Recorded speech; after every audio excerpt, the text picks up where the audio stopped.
Então, bom dia a todas e todos. Saúdo os colegas presentes, o que faço nas pessoas das amigas Silvia Teixeira e Andréa Presas, coordenadora e vice-coordenadora da EJUD 5, a quem de logo agradeço, pelo convite para mediar as palestras de hoje. Agradecimentos a esses que estendo ao Dr. Adilton Meirelles, ao Dr. Jefferson Muricy, diretor e vice-diretor da Escola Judicial do TRT da Bahia, que vem se consolidando como referência no aperfeiçoamento profissional dos juízes do trabalho de todas as regiões do país, por força da relevância dos temas que vêm sendo debatidos nos últimos tempos no âmbito da nossa Escola Judicial. Congratulo ainda todos os integrantes da mesa diretora do tribunal, na pessoa da nossa presidente, doutora Débora Machado, assim como toda a equipe da Escola Judicial, que muito contribuiu para a realização desse evento. Então, agradecendo também a presença dos ilustres professores Ricardo Antunes e Wilson Gomes, damos início às atividades do terceiro dia do nosso 13º encontro institucional. Bom, nossa dinâmica hoje ela será dividida em 3 momentos. Inicialmente, o professor Ricardo Antunes fará sua exposição durante a primeira hora e seguiremos logo depois com a apresentação do professor Wilson Gomes, também por 1 hora. Durante as falas, eu vou ficar responsável pela anotação das perguntas que os colegas poderão enviar pelo chat, para então, no último bloco, repassá-las aos professores para os debates finais. Bom, mesmo sendo muito conhecido por todos nós, por uma questão meramente formal, eu vou fazer, então, a breve leitura de um compilado que eu elaborei do resumo do vasto currículo do professor Ricardo. Ricardo Antunes, ele é professor titular de Sociologia no Instituto de Filosofia e Ciências Humanas da Unicamp, um dos principais nomes da Sociologia do Trabalho no Brasil, autor de vários livros seminais, como Os Sentidos do Trabalho, Adeus ao Trabalho, A Desertificação Neoliberal no Brasil, O Privilégio da Servidão, O Novo Proletariado de Serviços na Era Digital e Coronavírus, O Trabalho sob Fogo Cruzado, publicado durante a pandemia. Além de várias outras coletâneas, como Riqueza e Miséria do Trabalho no Brasil e o recém-lançado Uberização, Trabalho Digital e Indústria 4.0. Seu livro, Adeus ao Trabalho, possui edições publicadas na Itália, Espanha, Argentina, Colômbia e Venezuela. O Privilégio da Servidão também foi publicado recentemente na Itália. Os Sentidos do Trabalho possui edições nos Estados Unidos, Itália, Portugal, Índia e Argentina. Ricardo Antunes é professor convidado e membro do Comitê Científico do Mestrado em Fenômenos Migratórios e Transformações Sociais da Universidade Ca' Foscari de Veneza, na Itália, e foi professor visitante na Universidade de Coimbra, na Universidade de Sussex, Inglaterra, além de ter ministrado diversos cursos de pós-graduação e graduação em várias universidades na Europa, nas Américas e na Ásia. Ricardo Antunes coordena as coleções Mundo do Trabalho, da editora Boitempo, e possui inúmeros artigos publicados em revistas acadêmicas nacionais e internacionais. Bom, professor, instigada por seus livros e pelo tema da sua palestra de hoje, A Nova Servidão do Trabalho na Era Digital e Pós-Pandêmica, eu passo-lhe a palavra com as notícias divulgadas recentemente, no sentido de que os dados da PNAD indicam que, no Brasil, mais de 40% da classe que vive do trabalho, com todos os hífens, para utilizar sua expressão, são de trabalhadores informais. Então, diante desse quadro, cresce nossa angústia em torno das perspectivas de futuro para o mundo do trabalho. Muito se ouviu durante a pandemia que sairíamos melhores enquanto pessoas, que lançaríamos nossos olhares para a centralidade do trabalho, para a necessidade de uma melhor distribuição de renda, da prática da solidariedade, redução da miséria, até o discurso em torno da renda mínima universal foi retomado.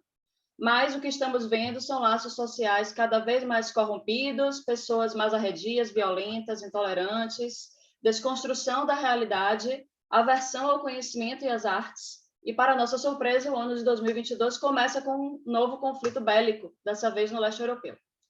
Enfim, professor, estamos ansiosos por ouvir suas reflexões sobre as dinâmicas da relação capital-trabalho no mundo dominado pelas tecnologias digitais sobre as novas morfologias do trabalho a partir das tendências precarizantes de terceirização, aumento de informalidade, pejotização, intermitência, ou seja, suas percepções sobre que futuro espera o trabalho nessa nova era digital e pós-pandêmica.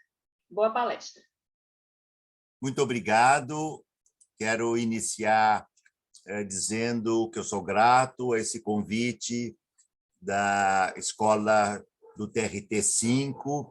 O tema proposto, a nova servidão do trabalho na era digital e pós-pandêmica, é um tema muito relevante, de difícil discussão, e a apresentação que você acaba de nos fazer, mostrando o conjunto de problemas que nós estamos vivendo hoje, mostra que o nosso cenário do trabalho é o mais complexo de toda a história moderna, de toda a história do capitalismo, né? Acho que deixamos para trás, em muito, a crise de 29 do século passado e vivemos um mundo onde, bastaria dizer isso, há uma crise econômica profunda, somou-se, né, há 2 anos atrás, um pouco mais, uma crise sanitária de dimensão mundial, a pandemia do coronavírus, e se não bastassem,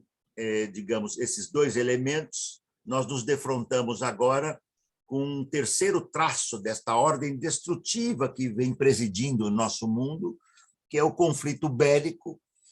Bastaria dizer, né, que nunca nenhum dos conflitos mundiais anteriores, nem a Primeira nem a Segunda Guerra, nenhuma delas começou com a intensidade e gravidade desta, né, que se viesse a ter, ou se vier a ter uma amplitude mundial, né, será uma guerra estritamente nuclear, e isto significaria uma tragédia para a humanidade de proporções inimagináveis. Só esse cenário mostra como o quadro é difícil, né?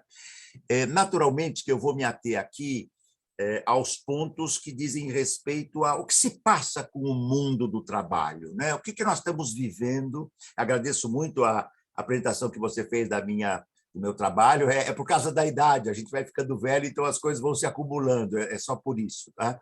Mas eu agradeço, e em seu nome, em nome de todos os juízes, todas as juízas desse tribunal, reitero minha satisfação, já tive com vocês outras vezes, e é um imenso prazer, uma imensa felicidade poder fazer esse debate, mesmo sob a forma não presencial, né? Esperamos que, em algum momento, nós possamos fazer de novo atividades presenciais, porque esse mundo está, como disse um grande escritor, Ciro Alegria, latino-americano, ante o ilerrano es el mundo. Grande e estranho é esse mundo que nós estamos vivendo, não é?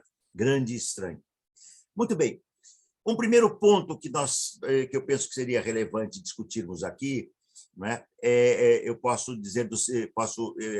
indicar do seguinte modo: é preciso que a gente compreenda um pouco o que é o trabalho digital, né? É muito frequente ouvir expressões do tipo: o trabalho digital acabou com o trabalho humano, agora é tudo digital. Então, vamos precisar um pouco, e, claro, teremos tempo depois, vamos ouvir a apresentação do Dr. Wilson, será um prazer para mim, e depois teremos algum tempo para debater, se for este o caso, né?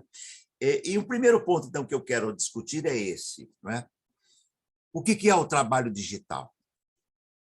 Eu começaria assim dizendo: se o trabalho digital, é verdade, não para de se expandir, se tudo hoje nos obriga a recorrer a um smartphone, a um tablet, a um celular, né, a um computador, ou algo que nos ate ao mundo internetico, né, é preciso lembrar que nenhuma dessas atividades que eu mencionei, smartphone, usar o smartphone e produzi-lo, usar um tablet e produzi-lo, usar internet, etc., nada disso existiria sem a interação que está, digamos assim, né, no solo social com as atividades humanas, inclusive aquelas que são as mais rudimentares. Por exemplo, não há nenhum digital, esse celular que está controlando aqui o meu tempo, que eu pus ao meu lado, nenhum digital existiria sem extração mineral.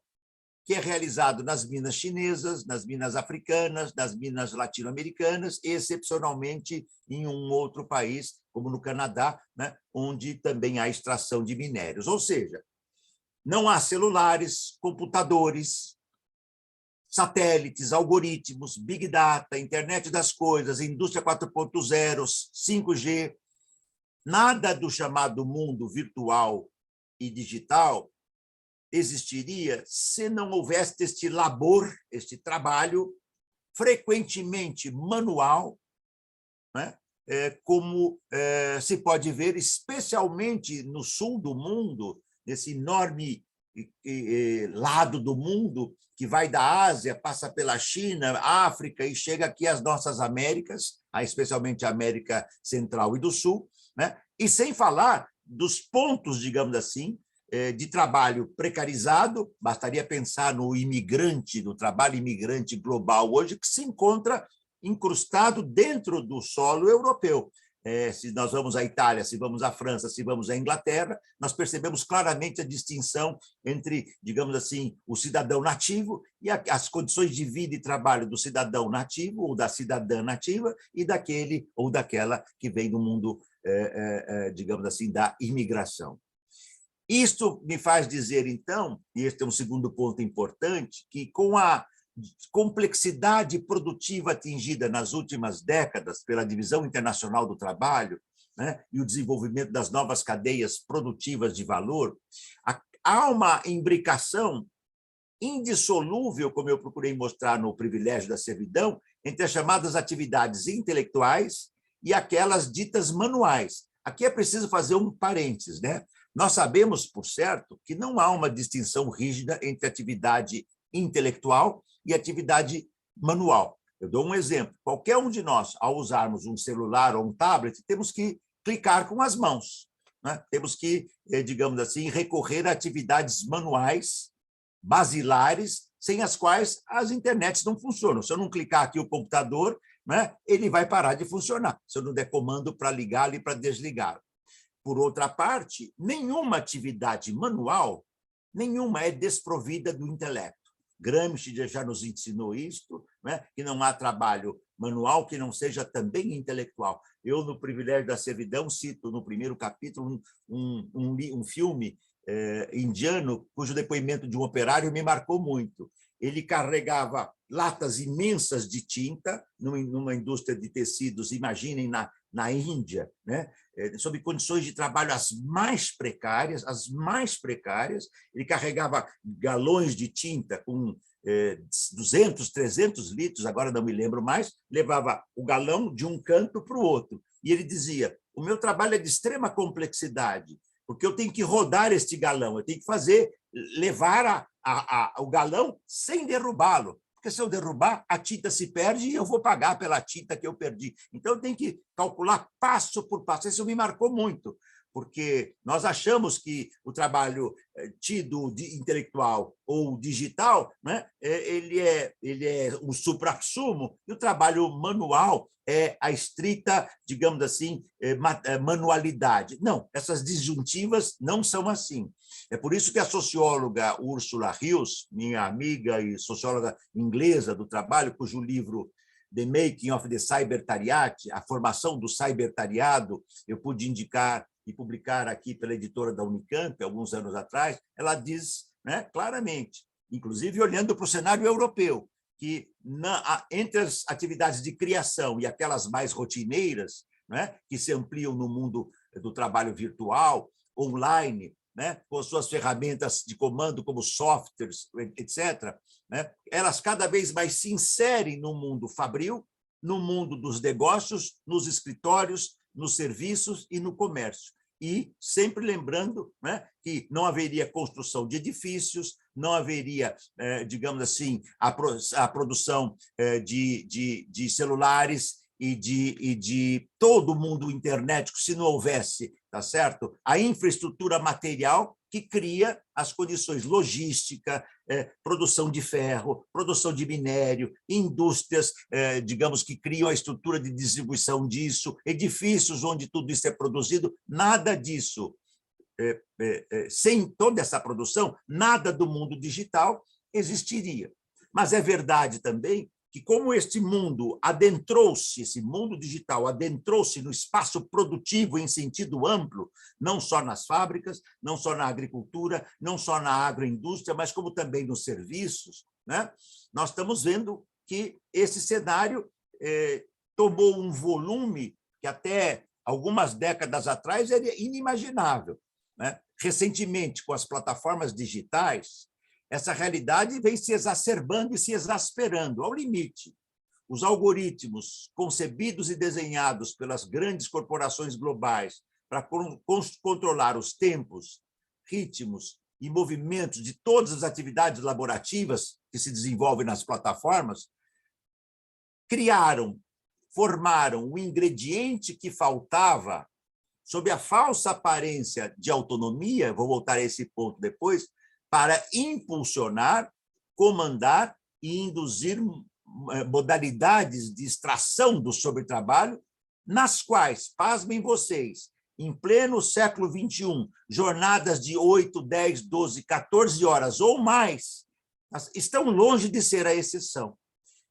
O curioso mundo que nós estamos vivendo dos algoritmos, o mundo virtual, então, tem mostrado que ele convive muito bem com um mundo trágico do trabalho real, onde a predação ilimitada do corpo produtivo, né, do trabalhador e da trabalhadora, sempre pensando na divisão sociossexual, étnica e racial do trabalho, né, onde a predação do corpo produtivo, seja através do adoecimento físico, seja através do adoecimento psíquico, mental, né, vem fazendo com que, olha o aparente paradoxo, em pleno mundo espetacularmente avançado das tecnologias de informação e comunicação, nós estamos vendo a retomada de formas pretéritas de exploração do trabalho típicas dos primeiros anos do capitalismo, típico da fase primitiva da acumulação capitalista, né?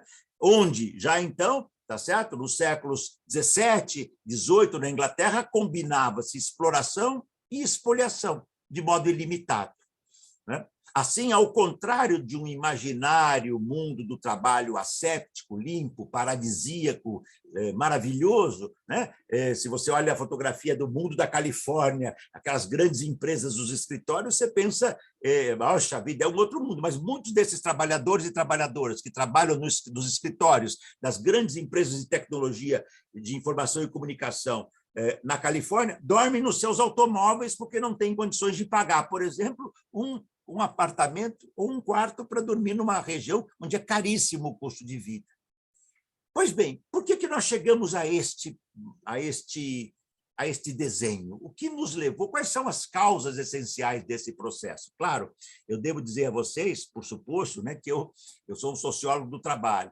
Então, a minha análise ela é carente, extremamente carente, de um debate jurídico para o qual eu não tenho qualificação. Eu posso tentar lhes oferecer resultado aqui das nossas pesquisas, né? Esse livro, inclusive, que foi referido na apresentação do Trabalho Digital, Uberização, Trabalho Digital, Indústria 4.0, é o primeiro volume de um projeto de pesquisa que eu venho fazendo com o meu grupo já há 3 anos, numa parceria com o Ministério Público do Trabalho, aqui 15, da região de Campinas, né?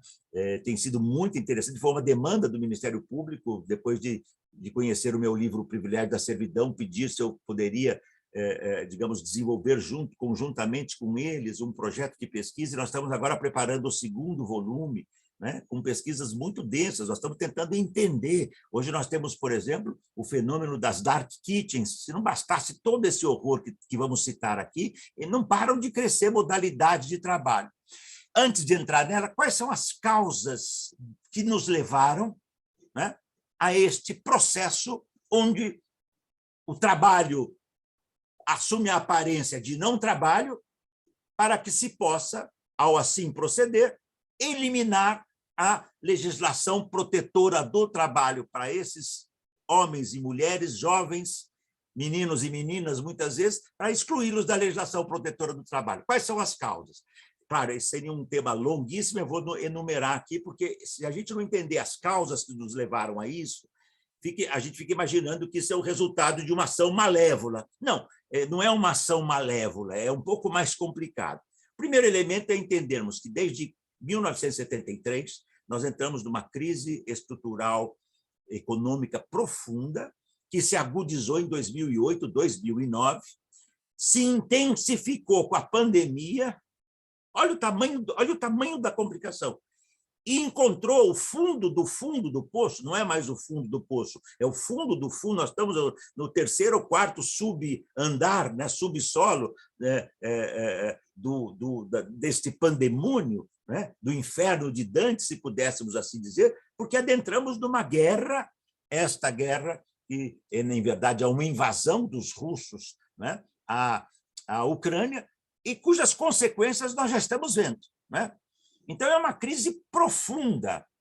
Já em 73, agudizada em 2008, 2009, e aprofundada no período da pandemia, 2020 para cá, e com repercussões que a gente ainda não consegue avaliar no contexto desta guerra, nós tivemos, na verdade, uma enorme destruição de força humana de trabalho no mundo, um desemprego estrutural imenso, que criou bolsões sobrantes de trabalhadores e trabalhadoras, especialmente nos países do Sul, da periferia do mundo, América Latina, África, Oriente Médio, Ásia, Leste Europeu, mas até mesmo nos países capitalistas centrais, tá certo? Porque esse bolsão de desemprego ele se expandiu porque ele é, digamos assim, impulsionado por uma crise econômica profunda e um segundo elemento central, por um intenso avanço técnico-informacional digital que substitui força de trabalho com maquinário digital, de modo ilimitado.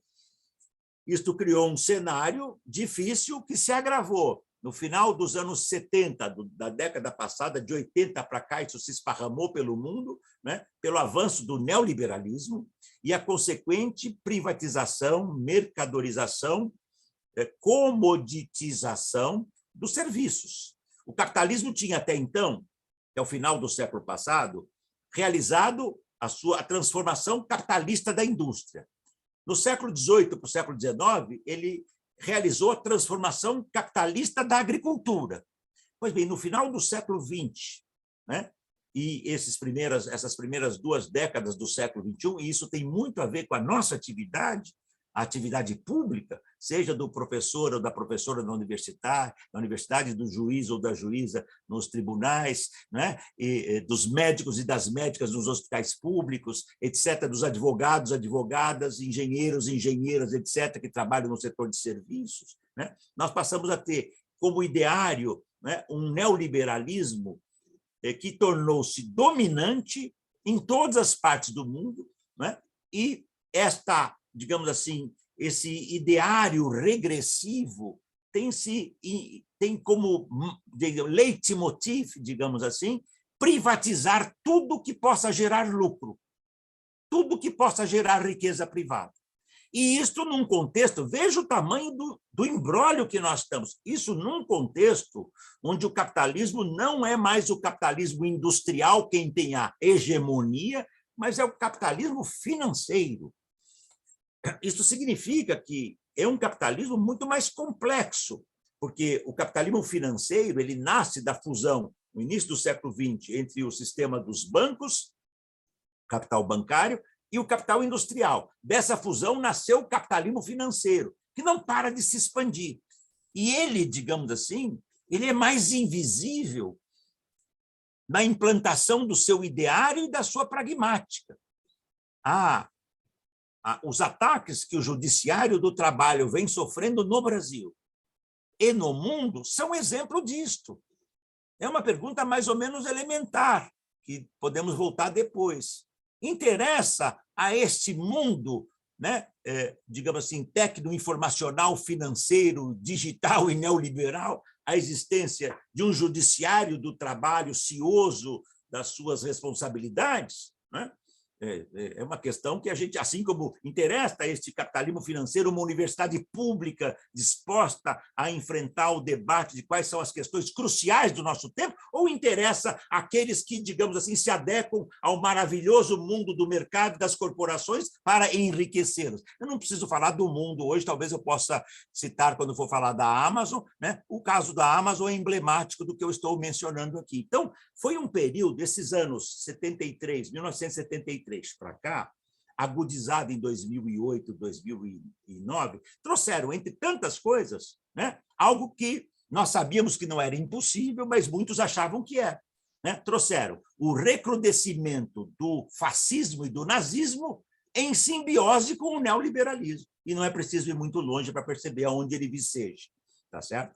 Não é preciso ir muito longe para ver aonde se dá. Aquilo que foi exercitado nos anos 70 no Chile, sob Pinochet, uma ditadura militar com traços fascistas e uma política neoliberal exacerbada, né?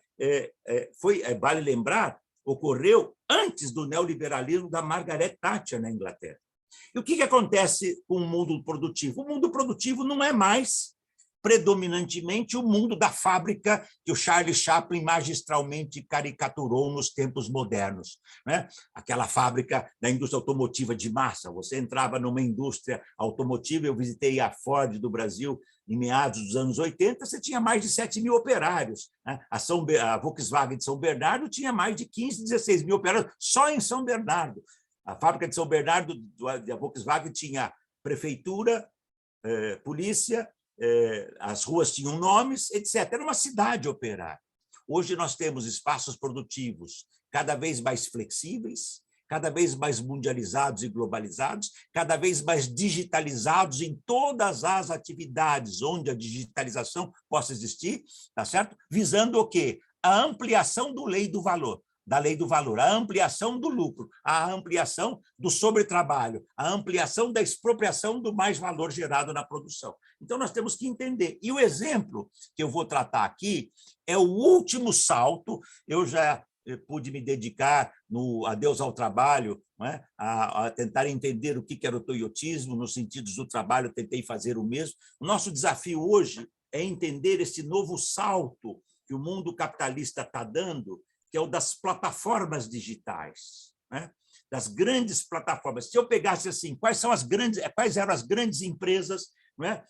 No final do século passado, ou no final da década passada, 2008, 2009, nós íamos ver lá Toyota ou General Motors, IBM, Coca-Cola. Essas eram as grandes empresas que estavam no tabuleiro, né? No topo do tabuleiro das empresas mais ricas do mundo. Não são mais essas empresas hoje. A Amazon, que estava nascendo, a Amazon nasce em 1994, vendendo livros, né? Trabalhando com cultura. Né? E hoje, como diz a Amazon, vou voltar a ela daqui a pouco, de A a Z, tudo se encontra na Amazon. E nós temos que entender o Uber, né? Que gerou, né, a denominação que eu gosto de usar, trabalho uberizado, né? Isto criou um novo polo de expansão de riqueza, um novo polo de expansão tecnológica, um novo polo de concentração de riqueza e um novo polo de exploração ilimitada da força de trabalho, que combina com expropriação, tá certo? E exploração combina com expropriação, de tal modo que você vê e constata um crescimento de uma classe trabalhadora num nível de empobrecimento e de informalidade. Vou chegar nesse ponto que a Maíra levantou no início, tá certo? Para a gente entender por que nós temos 40% em média na nossa classe trabalhadora na informalidade e por que esse é um traço presente em vários países do mundo e crescente, né? Para entender isto, ajuda muito a compreender, primeiro, né, que saltamos do taylorismo e do fordismo, Chaplin, para o toyotismo, para a acumulação flexível, que exigiram a terceirização, a flexibilização, em nome da modernidade. Né? Nessa altura da vida, chamar de moderno o que é arcaico é um vilipêndio. toda vez que me perguntam, mas, professor, não é preciso modernizar a legislação trabalhista? Eu tenho vontade de dar risada e gargalhada. Desculpem a franqueza. Por quê? Porque modernizar a legislação trabalhista, sim, isso seria positivo. Mas quem fala em modernizar está propondo a sua destruição. Mas ninguém, eu não conheço nenhum empresário e nenhum governo que diz, olha, nós chegamos na era da devastação e agora nós vamos iniciar um processo de derrelição, tá certo? De decomposição. Não, nós vamos modernizar. Né? A palavra é mais bonitinha, mas é um pouquinho ordinária. Né? Então, eu tenho muita reserva com relação a isso. Eu tenho, e podemos debater isso depois, nós temos muitas críticas à CLT. Só que a CLT tem um princípio que é o direito de proteção ao trabalho. E se modernizar a CLT for eliminar o direito de proteção ao trabalho, bom, nós estamos voltando para a protoforma do capitalismo, ou seja, o capitalismo na sua forma primeira. Pois bem, quais são as origens desse trabalho uberizado? Né? Devo dizer que eu gosto de trabalho uberizado, mas o uso aqui não no trabalho que se restringe a Uber. Assim como quando nós falamos do trabalho fordista, nós não falamos do trabalho só da Ford, nós falamos do trabalho que se originou na Ford e se esparramou pelo mundo. Quando nós falamos em trabalho toyotista, nós falamos do trabalho que se originou na Toyota e se esparramou pelo mundo. O trabalho uberizado tornou-se conhecido com a Uber. Era uma empresa também, tá certo? Como vou tratar daqui a pouco, que nasceu recentemente. E ela generalizou-se, até porque ela se expandiu pelo mundo mais rápida que as outras que vieram na sua sequência. O que faz com que, em qualquer lugar, eu tenho participado em debates do período naturalmente pré-pandêmico, estou desesperado para voltar a viajar, mas morrendo de medo.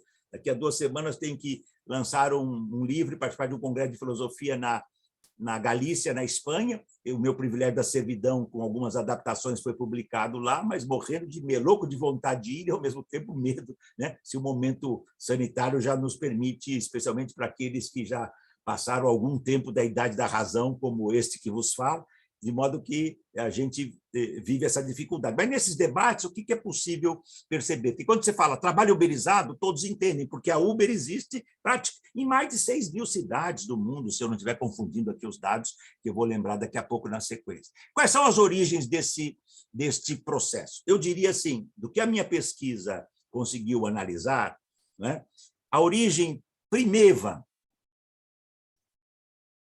o primeiro experimento bem-sucedido no mundo da Europa Ocidental, a meu juízo, tá? Pelo menos é uma hipótese de trabalho, foi o Zero Hour Contract, contrato de 0 hora, modalidade de trabalho que existe há mais de 2 décadas na Inglaterra e no Reino Unido, que se esparramou pelo mundo, onde uma plataforma, tá certo?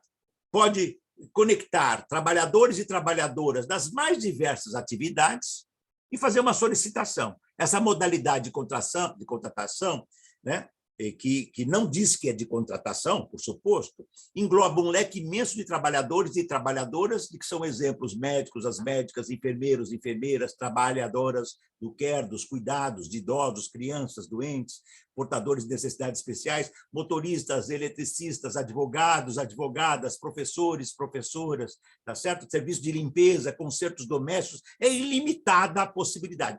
Por quê? Lembra do que eu falei há 10, 15 minutos atrás. Por que nasceu isto? Primeiro, porque há uma massa imensa de trabalhadores e trabalhadoras no mundo desesperados por qualquer trabalho. 2, um momento de enorme, depois podemos tratar disso no debate, de enorme explosão do mundo computacional nos anos 70 e de lá para cá do mundo informacional digital no sistema da produção. Antes de 70, os computadores não estavam no mundo produtivo, tá certo? Os computadores eram imensos, né, do tamanho de uma sala, lentos, e, de repente, eles entraram e foram vitais. Tem a ver com a crise de 68, né, as lutas operárias de 68, tem a ver com a crise, como disse, dos anos 73 e tudo mais.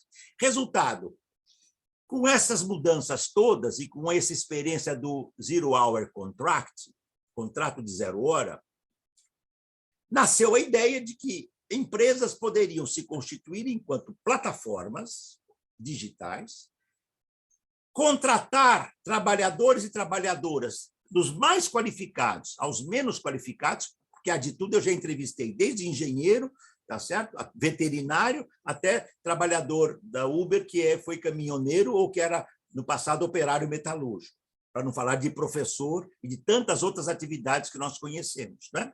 Muito bem. A Uber foi, digamos, a primeira a expandir-se. Ela nasce em fins da década da primeira década desse século, 2009, nos Estados Unidos, da Califórnia, e em pouco tempo se transformou em uma empresa global. Nela, trabalhadores e trabalhadoras, sempre lembrando aqui que é preciso compreender a nova morfologia do trabalho. O trabalho tem classe, trabalho tem sexo, trabalho tem gênero, trabalho tem dimensão étnica, trabalho tem dimensão racial, tá certo? Isso é muito visível, né? Nós vamos, talvez, um pouquinho ao final falar disso, né? Voltar a isso. A Uber, o que fez? Né? Ela criou um experimento onde os trabalhadores e as trabalhadoras, com seus automóveis, ou, né, no caso de entregas, pode ser motos ou bicicletas, no caso brasileiro, Uber Eats, até recentemente, eles arcam com as despesas da compra do veículo ou da locação, da compra da moto ou da locação, da compra da bicicleta, da compra da mochila, da compra do celular, da contratação de um sistema de internet, da compra de produtos de limpeza, dos seus seguros, etc., etc., etc., arcam com os gastos de manutenção dos seus instrumentos de trabalho. Outro dia eu vi alguns anos atrás, uma juíza em São Paulo que diz: mas esses trabalhadores não são trabalhadores, eles detêm os meios de produção. Sociologicamente falando, é um erro grosseiro.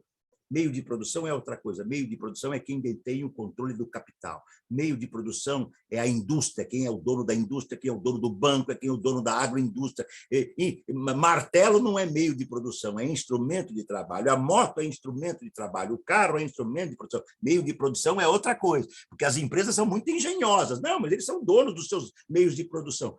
Será que algum trabalhador que nós já pegamos, ou trabalhadora, para pegar um automóvel, ele é o dono da Uber? Se ele fosse o dono da Uber, ele seria, sim, importante. A gente tem que tomar cuidado, eu vou tratar isso no final também, com o léxico. Nós estamos vivendo a era da adulteração completa e nada complexa do nosso léxico, mas eu chego nisso depois. O que a Uber faz? A Uber, que eu digo, o trabalho uberizado. Estou citando aqui a Uber, depois vou a Amazon como emblemas disso, né? Ela, digamos, transfere a gestão do trabalhador para o trabalhador, a gestão do trabalho. Eu dizia no Adeus ao Trabalho, é uma tese que lá aparece, meu livro de 1995, que esse ano, para minha felicidade, esse ano não, em 2021, acabou de sair numa edição muito linda de capa dura em inglês na Inglaterra e na Holanda, e sairá no final do ano o Adeus ao Trabalho também nos Estados Unidos, 26 anos depois da sua publicação original, ainda que eu faça algumas atualizações dele, o que mostra que aquelas teses não se desatualizaram, tá certo? Né? Não se tornaram, digamos, negadas pelo tempo, ao contrário, eu diria, as tendências ali indicadas somente se intensificaram de lá para cá. E o que essas empresas fazem? Elas se utilizam desse bolsão de trabalhadores e trabalhadoras de todas as profissões, de todas as qualificações, de todas as idades, né? E deixam, digamos, esses blocos, esses bolsões prontos para serem chamados. A diferença do Uber para o Zero Hour Contract é que no sistema Uber, motoristas não podem recusar as solicitações. Se fizerem uma recusa, digamos assim, de 3 vezes e não forem muito bem justificadas essas recusas, eles são simplesmente bloqueados. E ponto. Já o Zero Hour Contract, não. Eu sou um professor, estou morando na Inglaterra. Uma plataforma me chamou para dar aula de sociologia para um estudante lá que está precisando. Eu podia dizer: não, hoje eu não estou bem, hoje eu não vou. Aquela plataforma chamaria um outro, porque ela tem um plantel de pessoas disponíveis para serem chamadas. Qual é a legislação protetora que existe aí? Nenhuma. Quais são os direitos que eu tenho? Nenhum. Se eu me acidentar no trânsito de ir à minha casa a esta aula que eu vou dar, quem vai arcar com os custos do meu adoecimento? Não é a empresa.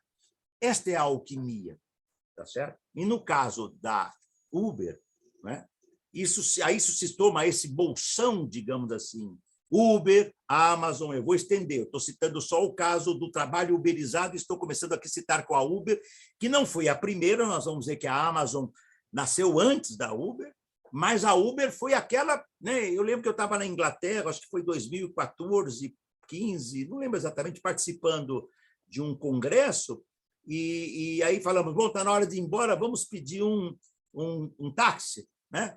Aí um jovem que lá estava falou, não pede táxi, não, táxi inglês aqui é muito caro. Em vez de você pedir aquele táxi tradicional, espera aí que eu vou te pedir um Uber aqui, eu peço aqui pelo celular. Eu falei, mas como assim Uber, celular? Tá? Chamou o Uber, bom, eu ia pagar 25 pounds para fazer aquela viagem por um táxi tradicional inglês, e aí a viagem custou 12 pounds e não 25. Né? Qual é essa? Por que é possível fazer isso? Além dessa força sobrante, uma explosão tecnológica imensa. O algoritmo tornou-se o novo fetiche do mundo tecnológico, que passou a ditar os ritmos e os tempos das plataformas digitais. Tá certo? Com isto, há um controle, né, do trabalho humano praticado pela Uber, pela Cabify, pela Rappi, pela iFood, pela 99, no caso dos Estados Unidos e outros países pela Lyft, no caso europeu pela Deliveroo, etc, etc. Tá certo? E isso faz com que os trabalhadores e trabalhadoras se conectem com um comando automatizado, digitalizado. Esse comando é algorítmico. Isto, digamos assim, faz com que uma nova forma de relação de trabalho surja, mas as empresas vão gastar fortunas. Estas empresas, há alguns depoimentos dos seus gestores que eles dizem o seguinte: no primeiro momento, o mais difícil foi pagar alto, quando a empresa ainda não existia, era só uma ideia, altos valores para escritórios de advocacia, escritórios de advocacia corporativa, para ensinar o caminho da burla da legislação social protetora do trabalho. Como burlar a CLT no Brasil, o Código de Direitos do Trabalho que existe nos países da Europa Ocidental, como burlar, digamos assim, o sistema, porque, né, o grande salto seria conseguir combinar alta tecnologia, força sobrante, crise profunda e todo mundo procurando qualquer trabalho. E é nesse momento que a Uber se qualifica não só como uma empresa de transportes, né, como tem Uber Health, Uber Eats, entrega, tá certo? Tem a ideia, não é? Há tempos atrás, que a Uber ainda vem, já faz tempo que ela vem trabalhando, teve acidentes, como em março de 2018 na Inglaterra, nos Estados Unidos, perdão, que resultou na morte de uma mulher que atravessava a rua na tentativa de criar o carro artificial, os drones, quer dizer, é um mundo da tecnologia que cada vez mais dispensa força de trabalho. Alguém pode dizer, professor, mas isso não é bom?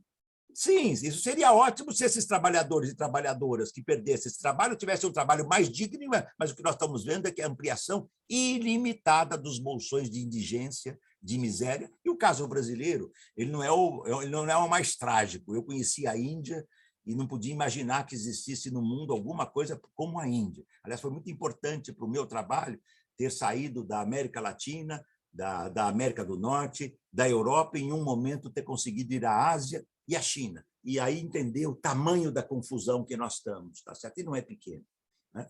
Então, no trabalho, para encerrar, no Zero Hour, eu posso recusar. Nessas outras plataformas, eu não posso recusar, porque eu vou chegar a isso ao final, eu sou avaliado, inclusive, pelas recusas. Um segundo exemplo que digamos, tipifica esta explosão é a Amazon, né? Incluindo o seu complexo corporativo, a Amazon Mechanical Turk.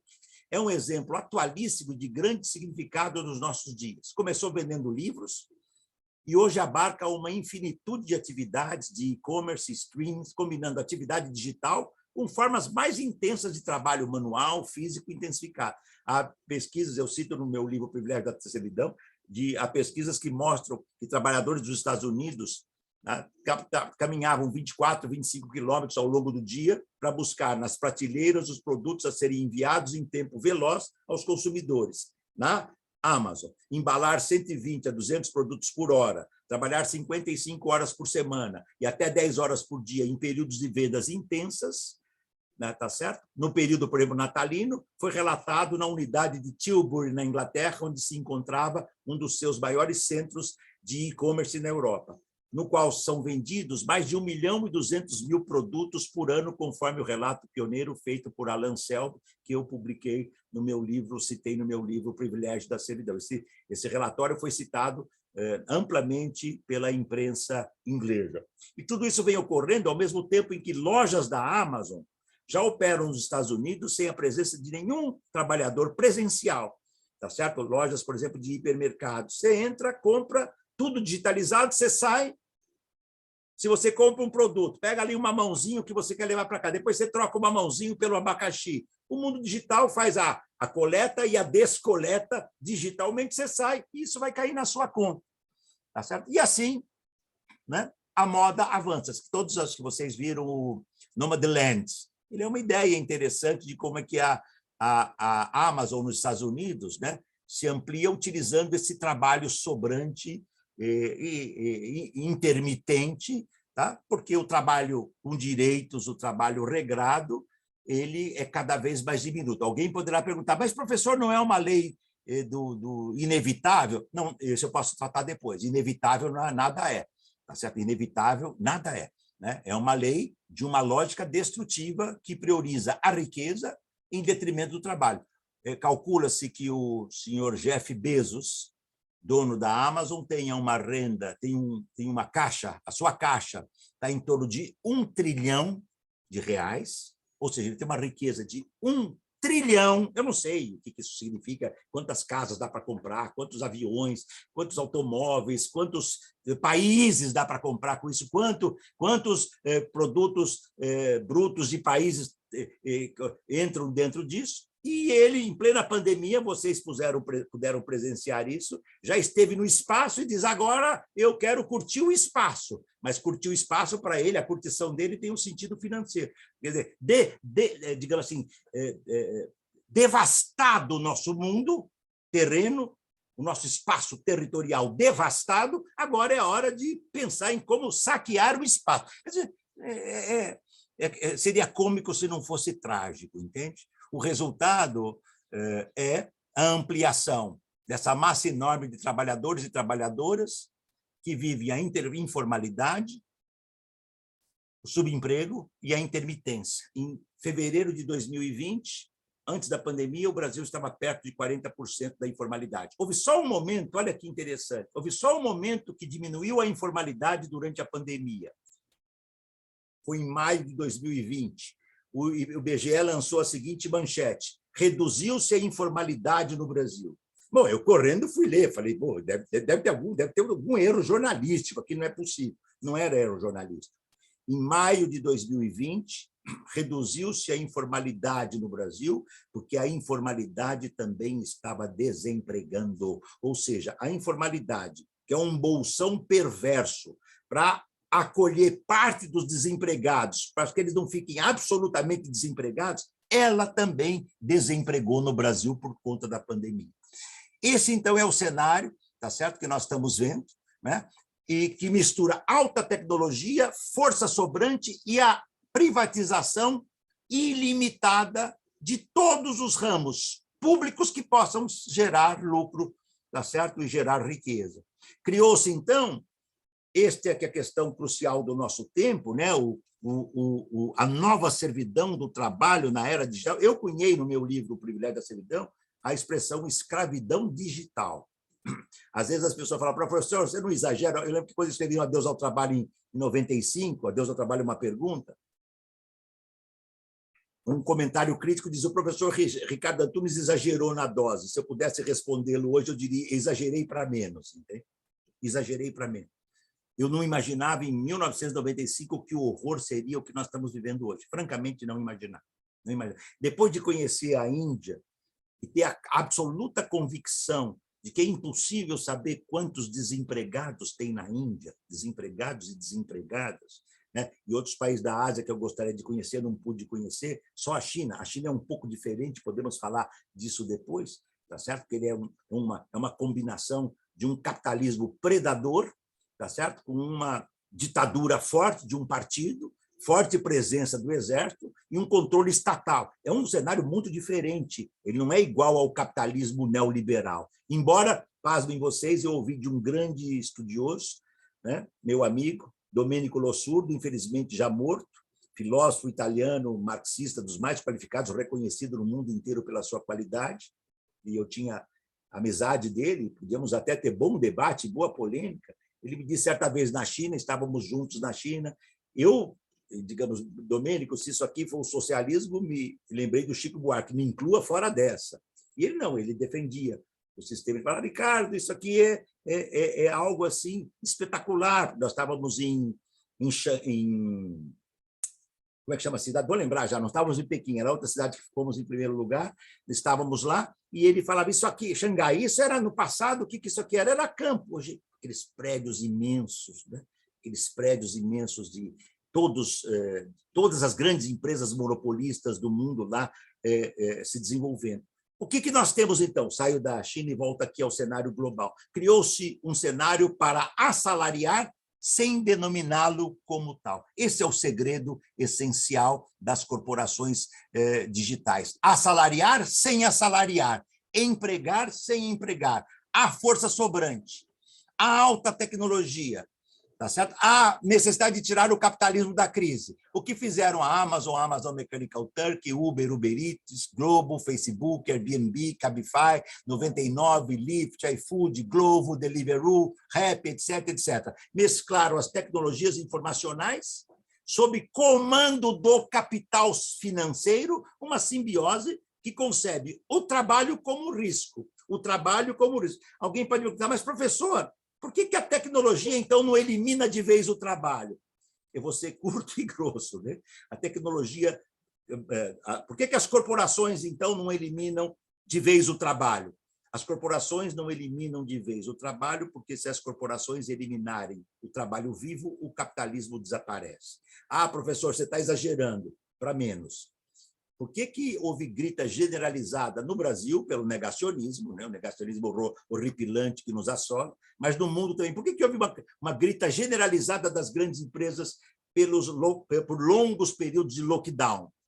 Foi uma questão elementar, né? Uma questão elementar. Durante o lockdown, o trabalho não labora. E se o trabalho não labora, riqueza não é criada. A máquina, isoladamente, não cria riqueza. A máquina é espetacular porque ela potencializa a enésima dimensão a riqueza, mas ela não cria. Então, nessa nova engenharia do trabalho digital, a servidão digital, ela já existia antes da pandemia, tá certo? Só que a pandemia, isso é uma coisa muito importante, não foi a pandemia quem criou esse cenário. A pandemia desnudou e disse, agora a hora é de exasperar.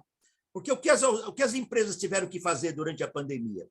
E nisso incluímos o serviço público. Nós temos que olhar também autocriticamente a nossa realidade, né? Mas imagine as empresas, claro que há uma clivagem ainda existente, ainda que cada vez menor estas diferenciações entre empresa privada e empresa pública, porque as empresas públicas estão sendo privatizadas ou comoditizadas. Vocês sabem muito bem que a chamada reforma administrativa, se for implementada, será o reino da terceirização e da intermitência dentro do serviço público. E atenção, ninguém está garantido nesse, à exceção do Exército, segundo naturalmente o atual governo, as demais atividades, todas elas são suscetíveis de serem modernizadas. Entendam vocês, o que é ser modernizada? Terceirizada, intermitente, informal, trabalha, ganha, não trabalha, não ganha, e é assim que é o mundo. Se assim não for, mas por que é assim que é o mundo? Porque alguém tem que chegar à casa. Quem vai ser o segundo? Alguém tem que alcançar a riqueza do Jeff Bezos. Não é possível que ele fique com 1 trilhão. Tem outro que já está fazendo, não, eu quero chegar na casa de 1 trilhão, eu quero ser o primeiro da lista da Forbes, entende? Está difícil, né? Ante o lejano é o mundo, grande e estranho é o mundo. Então, nessa nova engenharia, os algoritmos se destacam, tá certo? Os algoritmos são programados cuidadosamente para processar. Alguém conhece um algoritmo que diz trabalhador, trabalhadora, guie e dirija com calma. Não se preocupe com o tempo a fazer a tarefa. A prioridade é salvar a você, A sua saúde, o seu trabalho e a saúde de quem você está carregando no caso de estar transportando. Então, os algoritmos não são programados para isso. Vocês já viram depoimentos de trabalhadores uberizados que dirigem motos, né, entregadores, que se acidentaram, ligam para a plataforma, dizem para a plataforma, tá certo? Que arrebentaram o braço está quase caindo e que, portanto, não puderam entregar aquele alimento. A plataforma, a primeira coisa que pergunta, mas você não entregou o alimento? Mas eu estou aqui sem braço. Pô, mas você tinha que entregar o alimento. Resultado. Né? Ah, tá bom, então vai se cuidar, depois conversa com a gente de novo. Quando ele vai receber o pagamento daqueles dias de trabalho, ele pagou pelo alimento que ele não entregou. Quer dizer, não é possível, né? Não é possível. Não, dizer que isso é moderno. Eu, às vezes, provoco. Os donos das plataformas fazem o maior elogio das plataformas. Eu não conheço nenhum filho de dono da plataforma que trabalha 12, 14, 16 horas nessas plataformas para mostrar como é um trabalho de regozijo, de catarse. Né? Nada disso. Né? Nada disso. A coisa é um pouquinho mais complicada. E, nessa altura da vida e da tragédia do mundo, né? Pelas minhas pesquisas que faço, aí nessa altura do campeonato, comecei a estudar classe trabalhadora em 75, sei lá, vou completar em breve 5 décadas, não é possível tergiversar, tá certo? Não é possível tergiversar. É por isso que a pandemia, tá certo? Ela exasperou. Por exemplo, o que é contra a reforma trabalhista? Eu não chamo de reforma trabalhista, é contra a reforma trabalhista sob o temeroso Temer nos fez, né? Vocês sabem melhor do que eu isso, o privilégio, a predominância do negociado sobre o legislado, tá certo? A restrição da justiça do trabalho. A justiça do trabalho é um espinho aqui na garganta do neoliberalismo e das corporações. Eu me lembro de um depoimento que eu ouvi de um ex-presidente do TST, do Tribunal Superior do Trabalho, conversando, então, né, com um então representante do governo no parlamento, e o representante, quando ele foi reivindicar, que houve um corte, há alguns anos atrás, um corte muito profundo, né, no judiciário, e em particular também no judiciário do trabalho, a figura política disse, olha, se dependesse de mim, não teria judiciário do trabalho e ponto. O ex-ministro, presidente do TST, então, você é assim, até logo, não temos mais o que conversar. Então, nós não vamos ter ilusão. Qual é a garantia que nós teremos que o serviço público vai continuar tendo estabilidade garantida para todas as suas atividades? Nenhuma. Aliás, qual é a garantia que nós temos que nós vamos respirar um ar respirável daqui a 2, 3, 4 décadas? Nenhuma. Qual é a garantia que nós vamos ter que o aquecimento global, tá certo? Não vai trazer ainda mais vírus, porque quanto mais degelam os vírus, as geleiras derretem, mais os vírus se esparramam pelo mundo. Quanto mais as queimadas ocorrem, tá certo? Mais os vírus se esparramam, né? Então, nós vamos ter novas pandemias, com certeza. Por isso que eu cunhei a expressão, desculpem, é um termo duro, nós estamos vivendo o capitalismo pandêmico viral. E tive a felicidade de ter esse meu livro com esse nome, é um pequeno livro, Capitalismo Virale, ser publicado não só no Brasil, como lembrou a Mayra, o coronavírus, o trabalho sobre o que foi acusado, mas a sua publicação na Itália, em 2021, eu dei o título de Capitalismo Virale, né? E na Alemanha foi publicada como Viraler, na Alemanha não, em alemão, publicado há algumas semanas atrás. Na Áustria, tenho convite até para conhecer a Áustria, e não conheço, para poder debater essa tese lá. Nós estamos vivendo um momento muito destrutivo da história da humanidade. A natureza está sendo destruída, o trabalho está sendo destruído, o gênero mulher, gênero negro, gênero mulher, gênero homem, gênero LGBT, homens, mulheres, brancos, negros, indígenas, imigrantes. Vocês lembram da cena, né, do Moise, aquele congolês que foi brutalmente, como é que podemos dizer, assassinado de modo abjeto no Rio de Janeiro, porque era negro, imigrante e informal. E eu estava dizendo que foi sobre o governo Temer, com todas aquelas medidas contrárias ao sindicato, que eu vou usar uma expressão que juridicamente vocês vão dizer, o professor Ricardo Antunes está falando uma coisa juridicamente errada. Juridicamente não procede, mas eu não sou advogado, eu não sou juiz, eu sou sociólogo. A contra-reforma trabalhista do Temer legalizou o ilegal. O trabalho intermitente foi legalizado, mas é um flagelo. Era algo que era ilegal porque era ilegítimo. Foi fácil, legaliza. Então, nós temos hoje uma massa que não para de crescer, e a intermitência abre e eu estou entrando aí nos últimos 5 minutos, abre a possibilidade de expansão já em curso de intermitência, ou seja, trabalho uberizado por médicos, paramédicos e médicas sobre a pandemia, vimos aos milhares. Eu lembro de um depoimento de um médico que ele se contaminou, médico contratado por plataforma, ele se contaminou e no seu contrato ele não tinha seguro-saúde, ele não tinha onde ser tratado. Entende? Enfermeiros, enfermeiras, jornalistas, arquitetos, arquitetas, engenheiros, engenheiras, advogados, né? Quantos advogados jovens hoje têm que entrar num escritório e, se conseguir trabalho, ganha. Se trouxer causa, ganha, senão não ganha. Né? Professores, professoras, trabalhadoras do care, dos cuidados. A pandemia nos mostrou que o trabalho da reprodução humana, este é que é socialmente útil, este que está valorizado. E, em geral, ele é o mais precarizado. Vamos pensar na coisa do home office. Né?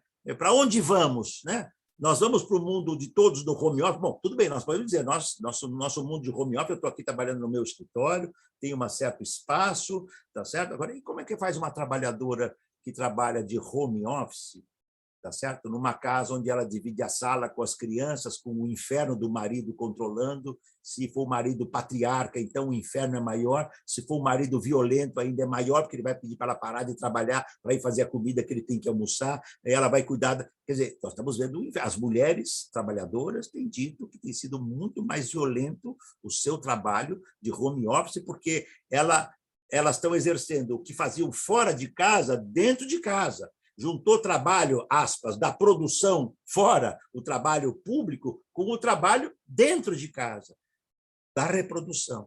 Então, nós estamos vendo feminicídios, separações, adoecimentos. Nós vamos ter que discutir essas questões. Daqui para frente vamos ficar no trabalho home office. Qual das empresas, sejam elas privadas ou públicas, estão remunerando os gastos de um computador, do sistema de energia elétrica, dos imóveis, dos móveis, do mobiliário necessário? São muitas as consequências. Se alguém perguntar para mim, né, de vocês, bom, e o que é possível prever no cenário pós-pandêmico?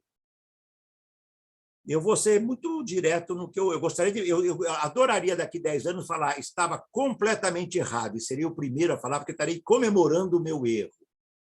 Mas o mundo pós-pandêmico, eu tenho no capítulo 1 desse livro Uberização, Trabalho Digital, Indústria 4.0, eu exploro 3 teses que eu estou desenvolvendo. Primeiro, os capitais e as corporações usaram a pandemia para fazer laboratórios de experimentação do trabalho, home office, jornadas ilimitadas. Me imagine, sinergia. Vocês jamais vão me ouvir falar que eu estou aqui trabalhando em sinergia e com muita resiliência. Sabe por quê? Essas palavras foram adulteradas pelo léxico empresarial. A resiliência tem origem nas ciências exatas. Quer dizer, ser resiliente é dispor de 48 horas do meu dia para a empresa? E como é que eu vou viver? Então, eu vou provocar. O resiliente hoje, aquele que diz eu sou resiliente, é um candidato ao burnout, é um candidato ao adoecimento mental, e, se não se cuidar, corre o risco da depressão e as múltiplas consequências trágicas que a depressão pode levar. Então, não é possível que isso seja considerado assim normal, enquanto, digamos assim, uma massa aí de alguns 2%, 3%, 4% da humanidade tem recursos que extrapolaram já faz tempo a casa do bilhão.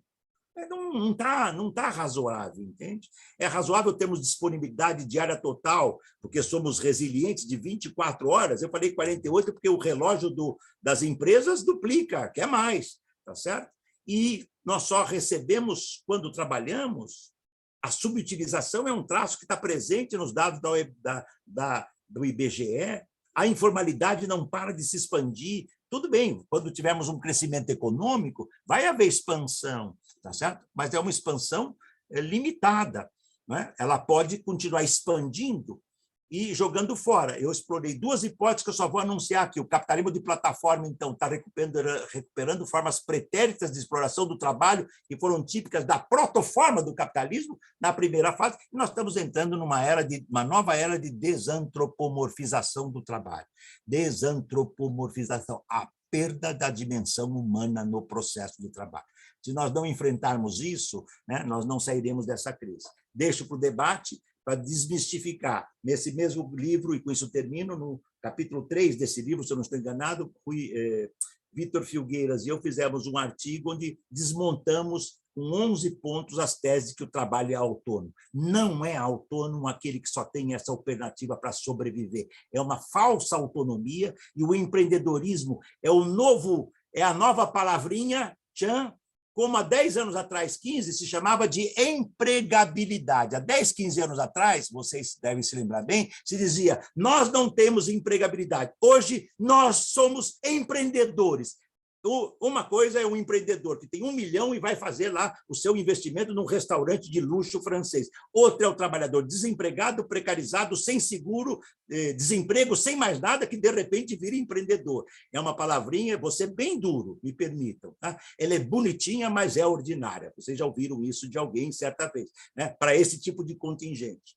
E que nos resta, então? Se eu fosse juiz, se eu fosse procurador, eu sendo pesquisador, nenhum trabalho sem direito, ponto. Ah, professor, mas eu sou juiz, eu sou professor, eu estudei muito. O meu trabalho não é mais digno do que a trabalhadora que limpa a sala que eu dei aula ontem. Ele não é mais digno que o dela. Eu pude estudar, mas ela trabalha, ela rala, e ela tem que torcer para ser terceirizada, porque senão nem isso ele tem. Ou nós entendemos isso, ou nós vamos participar de um mundo onde não haverá mais possibilidade de vida, senão blindados, nós teremos carros blindados, como é que chama? Helicópteros blindados, polícia privada, não na rua, mas no portão das nossas casas. Não é esse mundo que eu quero, nem para mim, nem para os meus filhos, nem para os meus netos. Não sei, minha cara, se exagerei mas eu não sou um professor neutro que fala em função do que ganha, tá bom? Obrigado, um abraço.